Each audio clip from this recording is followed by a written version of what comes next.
ആശാ വർക്കർമാർക്ക് ശമ്പളം വർദ്ധിപ്പിച്ചു കൊടുക്കാൻ, ഓണറേറിയം വർദ്ധിപ്പിച്ചു കൊടുക്കാൻ, രാവും പകലും കഷ്ടപ്പെട്ട് മലയും കുന്നും കയറി ഇറങ്ങി രോഗികളെ പരിപാലിച്ചും ഒക്കെ നടക്കുന്ന ആ പാവപ്പെട്ട സ്ത്രീകൾക്ക് ഓണറേറിയം വർദ്ധിപ്പിച്ചു കൊടുക്കാൻ വലിയ വിഷമമാണ്. അതേ സമയത്ത് ലക്ഷങ്ങൾ വാങ്ങുന്നവർക്ക് വീണ്ടും ബഹുലക്ഷങ്ങളാക്കി കൊടുക്കാൻ ഒരു മടിയുമില്ല.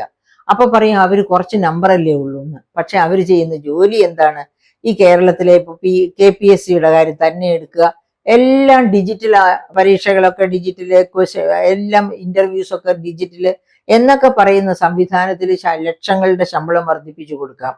അതേ സമയത്ത് കാൽനടയായി വെയിൽ കൊണ്ട് അങ്ങനെ ഓടി നടന്ന് വെയിലും മഴയും കൊണ്ട് നടക്കുന്ന ആശാ വർക്കർമാർക്കോ മറ്റതുപോലുള്ള പാവപ്പെട്ട തൊഴിലാളികളുടെ കാര്യത്തിലാണ് ഒരു താല്പര്യവും ഗവൺമെന്റിന് കാണിക്കാനില്ലാത്തത്. അപ്പൊ ഇങ്ങനെയൊക്കെ നമ്മൾ എന്താ ചെയ്യേണ്ടത്? എവിടെ കൊടുക്കണം, എവിടെ വർദ്ധിപ്പിക്കണം, എവിടെ വർദ്ധിപ്പിക്കേണ്ട, എല്ലാത്തിനും ഒരു പരിധി വെക്കണം. ആരുടെ ശമ്പള വർധനവിനാണെങ്കിലും ഒരു പരിധി വെക്കണം. അതിപ്പോ എന്താണ്, പെൻഷനാണെങ്കിലും, അതായത് സർവീസ് പെൻഷനാണെങ്കിലും, അതുപോലെ ക്ഷേമ പെൻഷനാണെങ്കിലും, ആർക്കൊക്കെ ക്ഷേമ പെൻഷൻ കൊടുക്കണം. ഒരുപാട് അനധികൃത ആൾക്കാർ അനധികൃതമായിട്ട് ക്ഷേമ പെൻഷനിൽ കയറി കൂടിയവരുണ്ട്. അതായത് വോട്ട് ബാങ്ക് രാഷ്ട്രീയം കാരണം കൊണ്ടാണ് ഫ്രീ ബീസ് കൊടുക്കരുത് എന്ന് സുപ്രീം കോടതി തന്നെ അത് ദേശീയ ഉൽപാദനക്ഷമതയെ വലിയ തോതിൽ ബാധിക്കുമെന്നൊക്കെ സുപ്രീം കോടതി തന്നെ ഈ അടുത്തിടെ പറഞ്ഞിരിക്കുകയാണ്. എന്നിട്ടും ഈ 60 ലക്ഷം 62 ലക്ഷം പേരൊക്കെ സാമൂഹ്യ സുരക്ഷാ പെൻഷനിൽ വന്നിരിക്കുന്നു എന്ന് പറഞ്ഞാല് അതിദരിദ്രരില്ലാത്ത ഈ കേരളം എന്ന് മുഖ്യമന്ത്രി മുറവിളി കൂട്ടുന്നതിൽ എന്തർത്ഥമാണുള്ളത്? അതിദരിദ്രർക്കല്ലേ ഈ സാമൂഹ്യ സുരക്ഷാ പെൻഷന്റെ ആവശ്യമുള്ളൂ? അതിദരിദ്രരില്ലാത്തടത്ത് എന്തിനാണ് 62 ലക്ഷം പേർക്ക് സാമൂഹ്യ സുരക്ഷാ പെൻഷൻ കൊടുക്കുന്നത്? എന്നിട്ട് അതിനുവേണ്ടി കടമെടുക്കുക, അതിനുവേണ്ടി ദാരിദ്ര്യം പറയുക, അങ്ങനെ എന്തൊക്കെ മാമാങ്കങ്ങളാണ് കേരളത്തിൽ നടന്നുകൊണ്ടിരിക്കുന്നത്.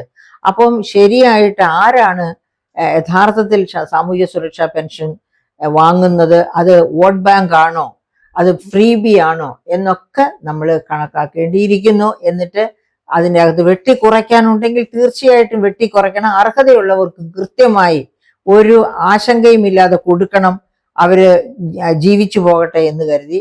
പക്ഷെ അർഹതയില്ലാത്തവർക്ക് വോട്ട് ബാങ്ക് ആക്കി കണ്ടു കൊടുക്കുന്ന ആ പ്രവണത കേരളത്തെ വീണ്ടും കടക്കണിയിലേക്ക് നയിക്കുകയുള്ളൂ, അല്ലാതെ നമ്മളെ രക്ഷപ്പെടുത്തുകയില്ല. പിന്നെ അതുപോലെ തന്നെയാണ് KPSCയുടെ കാര്യം. ഇപ്പം നേരത്തെ പറഞ്ഞല്ലോ, 21 മെമ്പേഴ്സ്, അതായത് UPSCയിൽ 22 പ്രധാനപ്പെട്ട പരീക്ഷകൾ നടത്തുന്ന യൂണിയൻ പബ്ലിക് സർവീസ് കമ്മീഷനിൽ ഇപ്പോൾ 9 അംഗങ്ങളേ ഉള്ളൂ. അതുപോലെ മറ്റ് സംസ്ഥാന ഗവൺമെന്റുകളുടെയൊക്കെ അവരുടെയൊക്കെ സംസ്ഥാന PSCകളിലൊക്കെ 3 പേരുള്ള ഉണ്ട്, 5 പേര് 7 പേര് ഈ തരത്തിലൊക്കെയാണ്. 10ൽ മുകളിൽ ആരുമില്ല. പക്ഷെ കേരളത്തിൽ 21 പേരാണെന്ന് ഓർക്കണം. ഓരോ രാഷ്ട്രീയ പാർട്ടികൾ പെറ്റുപെരുകുന്നതിന് ജനം എന്ത് ചെയ്തു? രാഷ്ട്രീയ പാർട്ടികളിൽ നിന്നൊക്കെ ആൾക്കാരെ യാതൊരു പ്രയോജനവുമില്ലാത്ത വ്യക്തികളെയാണ് PSC മെമ്പേഴ്സ് ആയിട്ട് നിയമിക്കുന്നത്.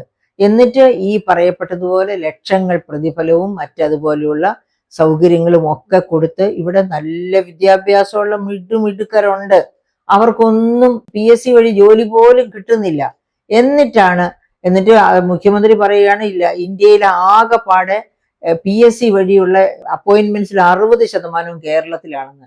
അതിനകത്തൊരു ലോജിക് ഉണ്ട് മുഖ്യമന്ത്രി കാരണം കേരളത്തിൽ വേറെ ഒരു ജോലി സാധ്യതയുമില്ല. ആകെ ജോലി സാധ്യതയുള്ളത് എവിടെയാണ്? PSC വഴി വല്ലതും തള്ളിക്കയറ്റുന്നതാകാം, അല്ല യഥാർത്ഥത്തിൽ അർഹത കൊണ്ട് കയറുന്നതാകാം.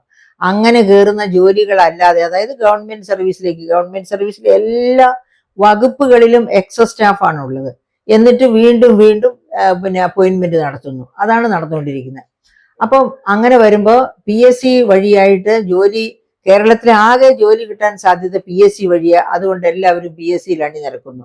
മറിച്ച് മറ്റ് സംസ്ഥാനങ്ങളിലോ ഇഷ്ടം പോലെ തൊഴിൽ സാധ്യതകളുണ്ട്, വ്യവസായ മേഖലകളിലും ഒക്കെ ആയിട്ട്. അപ്പോൾ ഗവൺമെന്റ് ജോലി നോക്കുന്നവർ വളരെ കുറവായിരിക്കും. അവർക്ക് PSC വഴി കയറേണ്ട ആവശ്യമില്ല. ഒന്നാന്തരം ജോലി അല്ലാതെ IT സെക്ടറിലോ വ്യവസായ മേഖലയിലോ ഒക്കെ കിടക്കുമ്പോൾ എന്തിനാണ് പിന്നെ ഗവൺമെന്റ് ജോലി വഴിയായിട്ട് സർവീസിൽ കയറുന്നത്? അപ്പൊ അത് കാരണം കൊണ്ട് PSC വഴി ജോലിയിൽ കയറുന്ന കൂടുതൽ പേരും കേരളത്തിൽ നിന്ന് ആണ് എന്ന് മുഖ്യമന്ത്രി പറയുന്നത് ഈ അർത്ഥത്തിൽ നാം എടുത്താൽ മതി. അതായത് ഇവിടെ അത് മാത്രമാണ് ഒരു രക്ഷാമാർഗം. അതുകൊണ്ട് കിട്ടുന്നവരെല്ലാം അതിലേക്ക് വലിഞ്ഞു കയറുന്നു. എഞ്ചിനീയറും അതായത് ക്ലർക്കായിട്ട് കയറുന്നു, അല്ലെങ്കിൽ ഡോക്ടർമാർ വരെ നിവൃത്തിയുണ്ടെങ്കിൽ ഒരു ജോലിയും ഡോക്ടർമാർ ഒരുപക്ഷെ അങ്ങനെ കയറില്ലായിരിക്കും, അതുകൊണ്ട് ഞാൻ അങ്ങനെ പറയുന്നില്ല. പക്ഷേ എഞ്ചിനീയേഴ്സൊക്കെ ക്ലറിക്കൽ പോസ്റ്റിലേക്ക് ധാരാളമായിട്ട് കയറുന്നുണ്ട്. ഇതൊക്കെയാണ് കേരളത്തിൽ സംഭവിക്കുന്നത്. അപ്പൊ അങ്ങനെ വരാതിരിക്കണമെന്നുണ്ടെങ്കിൽ നമ്മൾ എന്താ ചെയ്യേണ്ടത്? നമ്മൾ തീർച്ചയായിട്ടും ഈ പറയപ്പെട്ട മേഖലകളിലേക്കൊക്കെ അതായത് ജോലികൾ കിട്ടത്തക്ക നമ്മുടെ എഡ്യൂക്കേഷൻ ഹബ്ബാക്കി മാറ്റണം എന്ന് പറയുന്നു. എഡ്യൂക്കേഷൻ ഹബ്ബാക്കി മാറ്റി. പക്ഷെ എന്താണ് ഇവിടുന്ന് ബ്രെയിൻ ഡ്രെയിൻ സംഭവിച്ചുകൊണ്ടിരിക്കുകയാണ്. വലിയ തോതിൽ ബ്രെയിൻ ഡ്രെയിൻ മാത്രമല്ല ഫിനാൻഷ്യൽ ഡ്രെയിനും. അതായത് ബാങ്കുകളിൽ നിന്ന് 15 ലക്ഷം മുതൽ 40 ലക്ഷം വരെ പണം, ആ പണം ഇവിടെ ഫ്രക്ടിഫൈ ചെയ്യേണ്ടതാണെന്ന് നമ്മൾ ഓർക്കണം. നമ്മുടെ മണ്ണിൽ ഇൻവെസ്റ്റ് ചെയ്യപ്പെടേണ്ട പണമാണ്. ആ പണമാണ് ഈ പറയപ്പെട്ട വിദേശ ഏജൻസികളും അവരുടെ വിദേശ യൂണിവേഴ്സിറ്റികളും അവരുടെ റിക്രൂട്ടിംഗ് ഏജൻസികളും ഒക്കെ ആയിട്ട് പങ്കിട്ടെടുത്ത് നഷ്ടപ്പെടുന്നത്.